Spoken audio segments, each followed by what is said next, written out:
ఏంటండి మళ్ళీ చెప్పు. ఏం చెప్పింది పెట్టండి. అందరు మంచోళ్ళే, నువ్వే మంచిది కదా అని అన్నది మీ అమ్మ అన్నదా?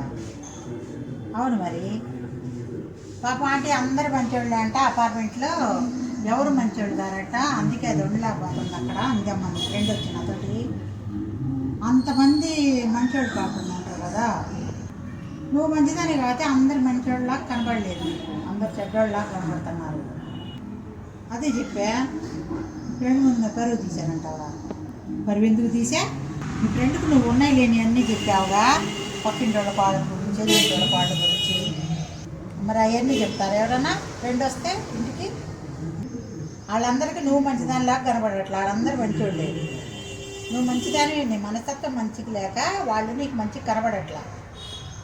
లేకపోతే అంతమంది మంచోళ్ళు కాకుండా ఎలా అవుతారు? వాళ్ళందరూ నేను ఆగలేదు, ఉన్నాయి లేని అన్నీ ఎందుకు చెప్తున్నావు?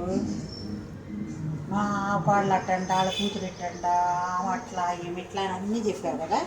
నైట్ అంతా ఇంకా అదే, ఇంకా పక్కన వాళ్ళ గురించే మాట్లాడుతున్నారు ఫ్రెండ్. నువ్వు నీ గురించి దాని గురించి మాట్లాడుకోవాలి. అది పెళ్లి చేసుకునే పిల్ల, దానికి ఎందుకు చెప్పావు అవన్నీ అట్లా? అది కూడా పోయిన కాడ శుభ్రంగా ఉండద్దా? అందుకనే చెప్పా, వాళ్ళందరూ మంచివాళ్ళే అమ్మ, మీ ఫ్రెండే మనస్తత్వం మంచిగా లేదు, అందుకే వాళ్ళు అట్ట కనపడుతున్నారంటే అది నీకు చెప్పింది మళ్ళా వచ్చి. అవునా? ఇలా ఇక్కడి నుంచి అక్కడికి, అక్కడి నుంచి ఇక్కడికి నీ నుంచే నేర్చుకుందేమో అది. దానికి చెప్పు, మా అమ్మ ఒకళ్ళు అన్నదనుకో, నువ్వు వచ్చి మళ్ళీ నాకు చెప్పావు ఎందుకే, నా మనసు బాధపడుద్ది కదా అని చెప్పు. ఇప్పటి నుంచే నేర్పు దానికి కూడా. నిన్ను ఫాలో అవుతుందేమో పాపం. దాంతో నువ్వు మాట్లాడు, నేనే మాట్లాడతాలే. నీ పరువు నేనేం తీయలా, నువ్వు మంచిగా ఉండు అందరితో. పరువు ఎవరైనా తీస్తే పోద్దా? నీ పరువు నువ్వు తీసుకుంటేనే పోద్ది. నువ్వు మంచిగా ఉండు.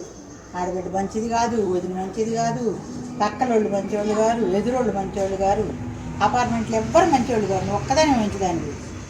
ఊరిక చాలే, ఇంకా ఉంటా, పని ఉంది నాకు, ఉంటా.